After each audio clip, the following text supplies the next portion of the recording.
Hello there, welcome to Genesis Models. My name's Bobby Waldron and this video is going to be a review of 3D printing by a company called ClickToDetail.com.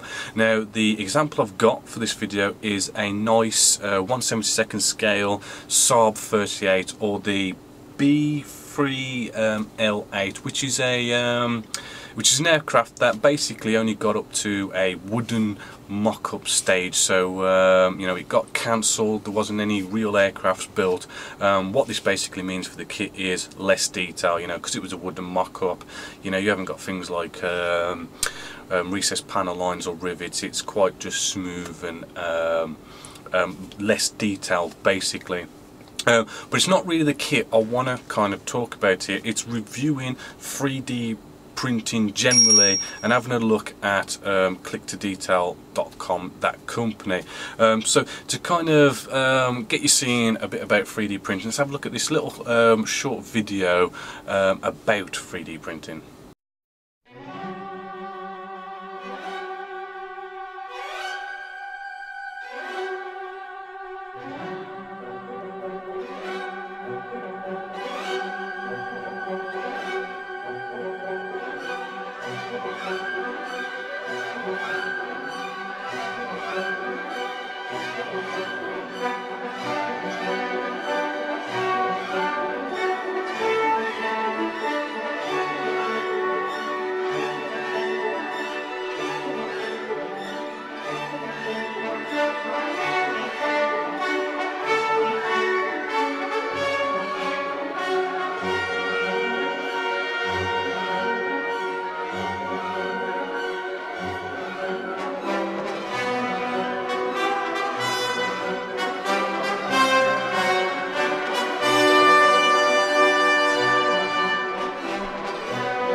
So from that video there you've got a nice idea a bit about 3D printing. Now just to kind of a quick explanation here, what we see these days is the stirring plastic and your resin, right? It's been around for decades and decades where you simply go off, you make your two molds, right? You bring the two molds together and then you inject resin or stirring plastic or whatever in there, and then the two molds come apart and then you end up with like the usual sprues that we see with our kits, or you see the resin where it's normally sitting on the block and the piece needs to be just cutting off the block.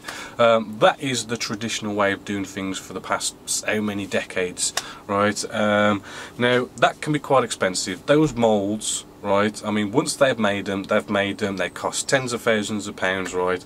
And when it comes to like maybe doing any kind of corrections or there's fit problems or anything, it's kind of sort of that's it, you know, because it costs so much to make them, to correct them would cost a lot as well.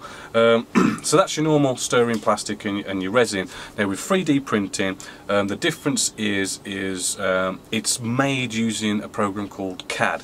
Now CAD, some of you may know about it, some of you may not. It's a very popular program in which you can make very accurate 3D drawings and those kind of things. And then the cool thing is with the 3D printing side of things, they've got these special printers in which you make whatever 3D drawing on the CAD program and then you print it off onto the printer. It is basically just like opening up a Word program, typing off whatever and then printing it off. It's as simple as that. And the cool thing is, and I think this is what makes the big difference, is because it's a CAD program and you print it off, you can like print off one copy and maybe you notice a mistake. So what you simply do is you can open up the CAD program again and you can make whatever editing or corrections or, you know, solve a fit issue or whatever, and then simply print it off again, right? So as you can imagine, this kind of method of doing models can I think could revolutionise the fact that with molds, you know, once it's made, it's made. But with 3D printing, let's just say they print off one batch, right? And you guys go on forums and stuff and say, oh, there's a fit issue here, right? Let's just say the guys go off and they go, okay then, we've found a fit issue, let's open up the CAD program, let's edit it, correct that fit issue, and maybe the second batch of models they print off will have this corrected, this this fit issue corrected. So I think that is potentially could be a great advantage, as well as, I mean, it's things like say for example a F-16. You've got lots of different blocks, lots of different versions. They can basically open up this CAD program and say do an F-16C block 25 and print that off, but then they could so easily open up the block 25 and then they just do some tweaks here and there and turn that CAD program into a block 32.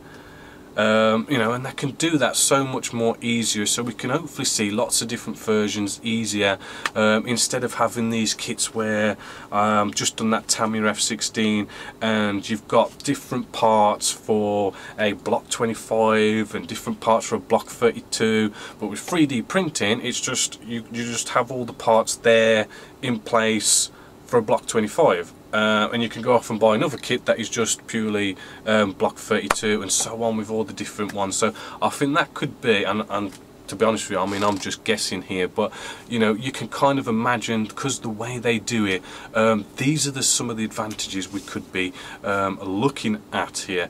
So let's take our Saab38 here. Let's have a quick look at it and let's have a closer look at 3D printing. But remember, I mean, this is just an example piece. I mean, they've got so much more out there which we'll have a talk about later. So let's get on the bench and let's have a look at the Saab38.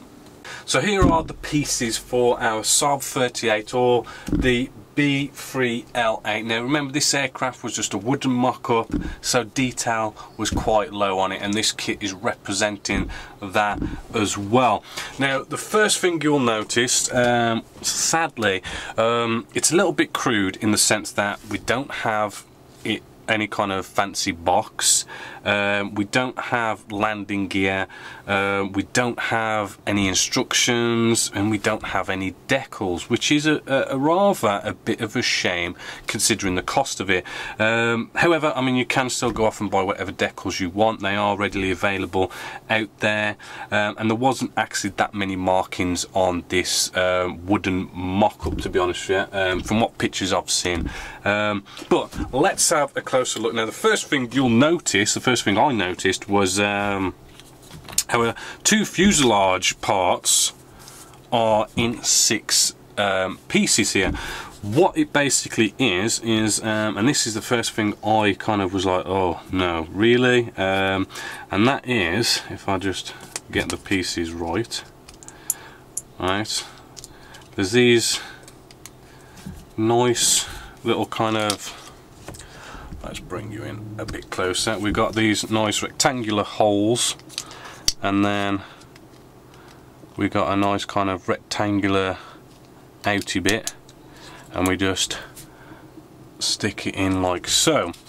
And now the thing what kind of made me go, oh really, doing it in 3 different parts, was the whole kind of like, I bet you this isn't going to line up very nicely at all, which was like my first impression. However, when you kind of put it together and you feel it and you look at it, you can't help but be kind of impressed about how well it fits. But then, you know, still kind of like, hold on, well, you know, we've still got to get all these 6 pieces to come together nicely. So putting the other half together, which does go together rather nicely, rather easily, does hold together rather nicely without any glue. We then think, oh, is these 2 halves going to come together nicely? And actually, when you bring them together, you can't help but kind of think, ooh, that feels rather nice, lines up rather perfect. Now this is all, I think this is a lot down to like the CAD drawings. Those CAD drawings can be so accurate, and I think that is basically what we've got here. It is just so accurate how all these pieces go together rather nicely. Now looking at our cockpit here, if I'll bring you in. Now the cockpit, a little bit low on detail, but I just want to show you how impressive 3D printing can be. Hopefully what you're seeing in there, and I'll just get out a little pin, is our two little joysticks. Now those joysticks were not glued in by me or by the manufacturers. These joysticks were actually printed in there, and if I just bring our pin next to our joystick here, you can see that that joystick there is actually thinner than a pin, which just goes to show how impressive that is. Now I've seen with resin raised bits which do look rather nice and everything, but I've not seen anything as long and as thin as that with any kind of resin or stirring plastic. That is, I do think, very impressive. And although we're not really seeing mega detail, shall we say, with the instrument display panels, to be totally honest, it's kind of like average, but that there with those joysticks goes to show the potential that 3D printing has to do such thin pieces like that, and have that printed in there. I mean, we could have all sorts of detail going on there. Anything like that with joysticks is normally, you know, you have to cut it off, whatever, and then glue it into place. You know, in some ways it kind of makes you think, you know, are we going to be at a stage now where a cockpit could be completely and utterly printed and we've not got to glue a single thing in there? And is that a bad thing, or is it a good thing? You know, would you want everything glued, well, everything printed so that you've got nothing to glue? I think I'd rather have something to glue, but I mean, it is nice and impressive to see that there. And not only that, again, you know, to show you, you know, these whole CAD drawing things, how everything just goes together really nice. We put in our cockpit here, right, and that just fits beautifully in there like so. So, you know, we've got a nice fitting cockpit, and you know, we can get some nice detail going on there. And not only that, I mean, we come to our wing section here. The wing section, again, we've just got a little rectangular hole here, and we just push this in. And this is the thing. I mean, you can't see it on camera, but trust me, the way it feels, how it just goes in there, it feels absolutely perfect. And what I mean by this is it's not feeling loose at all. It's not as if one piece is smaller than the other, it's gone in there but it's a bit loose. I mean, that has fitted tightly perfect, right? Which, you know, I do think is kind of just to show you how 3D printing is, you know, seems to be a very accurate way of doing stuff, and to kind of get I love those joysticks there. They are so thin and long and just printed in there. Now the other thing is with 3D printing, there are some little kind of problems with it. The first problem is, if I just get out a nice little sanding stick here, is what you'll find. Let's just get this piece here. You might be able to see it because it is like clear. Is it looks a little bit rough, but it more so feels a bit rough. Now this is down to, because what the way 3D printing works is it prints in layers, and it builds up these very thin layers, and builds it up and builds it up, and because we've got that, though, these layers going on there, it doesn't feel smooth. I mean, it's not bad, but it doesn't feel smooth. So you kind of need to give it a bit of a wet sand. Right, just a nice light bit of a wet sand, right, just to polish it up, pretty much just like so. Just a little bit of a wet sand. That didn't take much action, that feels quite nice. And then I'm just kind of finish it off with a bit of a nice bit of a buffing, bit of a sander here, and that just absolutely feels, you know, gorgeous now. I mean, it doesn't look gorgeous, it still looks a bit rough, but trust me, that feels nice. It doesn't take much to sand them back a bit, and that's the one little downside, but I mean, it's not massive, shall we say. The next downside is looking at these pieces here, the canopy. Now The canopy, it does seem to be a bit of a problem, and from what I've read about it and everything, it's quite an expensive process. It's something that's, shall we say, still in the development stage. They're still kind of working on it. They're still trying to make it better and cheaper, but basically it is looking quite rough in there, and what you basically need to do is you need to do quite a bit of sanding and polishing to kind of get the roughness off the surface and just get it all nice and shiny. Bit of a downer, but they are working on it to make it better, make it cheaper, because it's not too good, and to get it all nice and shiny and polished up is going to take a lot of polishing and a lot of sanding. So a bit of a sad point about the 3D printing, but it's not the end all. It's still in that development stage. Now I just want to quickly show you how good this all goes together and how precise it is. So I'm just going to speed this up and show you.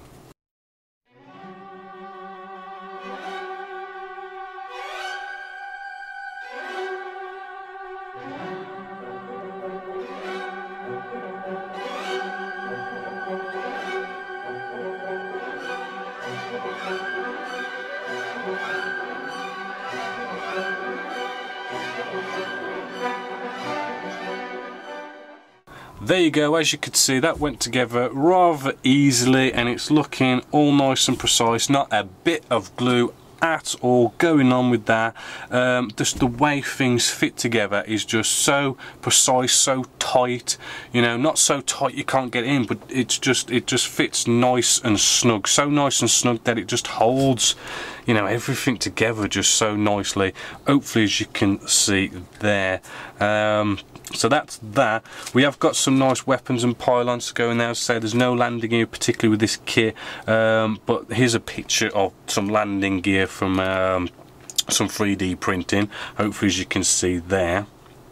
So that is basically the Saab38, that the B3LA. Now the other thing to do with resin as well is you need super glue to glue it together. It doesn't take anything like Tamiya extra thin cement or Cement-S. It's things like super glues or epoxies or even PVA glues, those kind of things. It's not one of these where you can like melt the two pieces of plastic together. It does seem to sand rather nice, not as soft as resin. I know some of the resin stuff, you sanded that and it sands away like you can obliterate it. It just sands really fast, but this isn't so bad. I mean, it just sands kind of just nicely, just a bit better than stirring plastic, really, to be honest. The other thing is as well with these is what you got to remember is when you have resin, you normally have this residue that's left over, and you need to clean it, degrease it with washing up liquid or something like that, so that you can spray it. With this 3D printing, it's recommended that you don't use anything like degreasers or solvents or anything like that, because it does seem to melt this plastic, okay? But these 3D printed plastic, it does go through this process where they do clean off any of the residue or anything like that. So actually, they do say these are ready to spray, right? You don't need to clean them for anything like that. If you do, you can use simple IPA. Nice and easy there. So that is a little bit of an inbox review of this particular 3D printed kit. Hope you enjoyed that quick little close-up of some 3D printing, but it's not just kits they do. You can have nice detail like these exhausts, seamless suckers. You even you can get landing gear. Just because it wasn't landing gear with that kit doesn't mean they don't do it or something. They do it, and as you can see, those exhausts, they do look like your resin exhausts, to be honest with you, and those seamless suckers look like any other seamless suckers you've seen out there. It's just been 3D printed, and as you can tell, the accuracy of how they fit hopefully would be a big benefit over resin, because I don't know about you, but you know, resin, you know, it looks beautiful, it's megally well detailed, but do they ever fit? Not really. I mean, the black box stuff did, but you know, they hardly ever really fit, whereas this stuff looks like it fits an absolute dream. So that would be nice to have something as nicely detailed as resin, but actually fits, and you haven't got to go off and do loads of chopping and cutting and sawing and all those kind of things, because I mean, that's another thing, you haven't got to, you know, saw off all this off all this 3D printed stuff, or kind of do any kind of cutting really, because they come as a piece. They don't, you know, have sprues coming off them, or they're sitting on blocks and you've got to saw them off like resin. They come as a piece, which is, you know, another kind of advantage. It saves you having to do all that cutting, and then you trim up where you've cut it off, and all that. It's you know, it could make the whole putting together a model a bit easier. Hopefully not too easy. You know, we still want some work to do there. So those are all the you know, a few other examples. Then there's these tracks. I mean, look at, I mean, see this video here. I mean, it's you know, I mean I mean, you don't have to do any building with that track. You know, I know if you've ever seen the metal tracks where you go off and you get these metal tracks and you put a pin in each one and everything, and it moves like a proper track and everything, but the amount of work to put a pin in each one of them tracks to make up the tracks. But this 3D printing, I mean, it prints off as it is, and it, you know, it comes out basically, it's moving like you've glued it together, or you've put pins in it, but you know, it hasn't. That's how it comes, which I think's absolutely amazing, how precise that must be to get the pins and the tracks and to have it moving like that. You know, I think is very impressive there. Now, sadly, you know, again, we've got another little problem here, and that is cost. I mean, that kit there, 1/72 scale, would cost you £109.99. No, sorry, not pounds. $109.99. So it is very expensive, but that kind of brings us to the final conclusion, and that is, I'm seeing a lot of impressive stuff here, that I'm seeing a lot of potential, but at the same time I am seeing a few rough bits around the edges. But I think what we've got to really remember here is stirring plastic, resin, those kind of things, right? They've been around for decades. They've had their time to perfect those methods, whereas this 3D printing, it's all brand new. You know, it's just coming about. The companies behind them are just coming about, and they're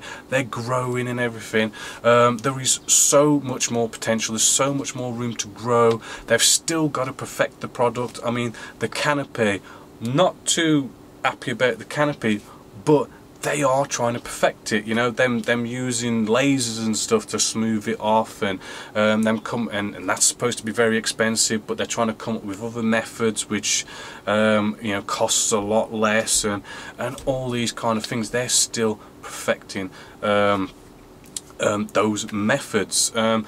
And I do think one of the biggest advantages I'm seeing here is the whole simply being a CAD program, rather than, you know, they go off and they make the molds, and once the mold's made, that's it. You know, with this whole CAD program thing, it is just like opening up a Word document and making whatever alterations or changes you want, and then printing it off, which just opens, I mean, you know, if this does take off, it's just like, instead of seeing, so we pick on Hasegawa here, instead of seeing Hasegawa pulling out a really good kit, the F4 Phantom 1/48 scale, and releasing it over and over again, keep reboxing it, rebox it, but just put some simple new decals in there.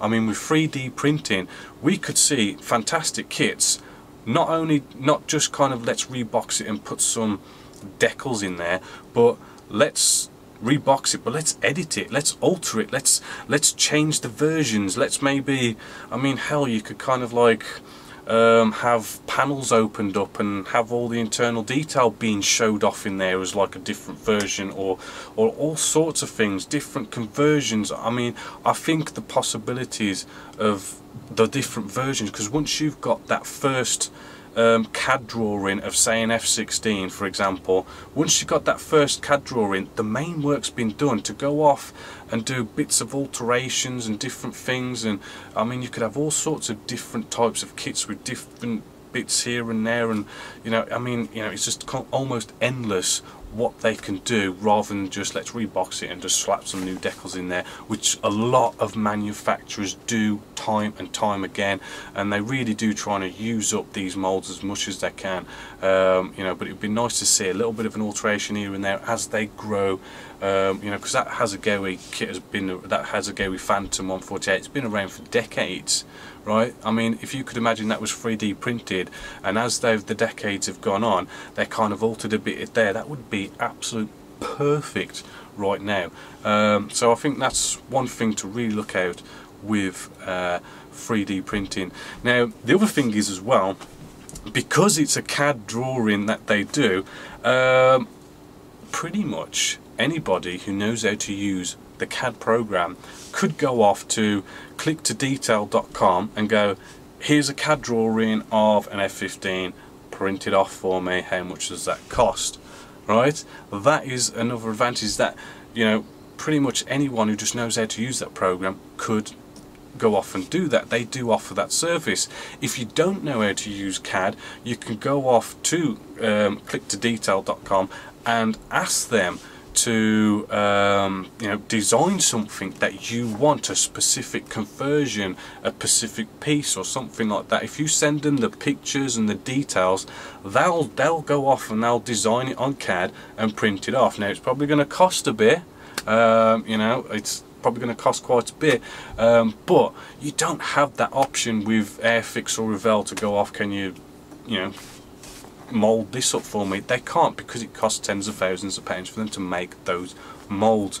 So I think really we need to kind of look, keep an eye on this whole 3D printing thing, because I think right now it's still kind of developing, still growing, you know, so it is expensive. You know, some things could be better, but I think really we've got to keep a close eye on them, because, you know, give it a couple of years, you know, they're going to perfect this method of, with the whole 3D printing thing. The prices are going to come down, and we're probably going to see this 3D printing more and more as the years go by, and I'll be keeping an eye on them, and I do want to try and kind of get some 3D printed products in to step-by-step video build, rapid video builds, and actually show you kind of building them and using them, because I do think it's going to be up there. I think give it you know, probably a decade or something, and we're probably going to be looking at 3D printing the way we look at resin and photo etch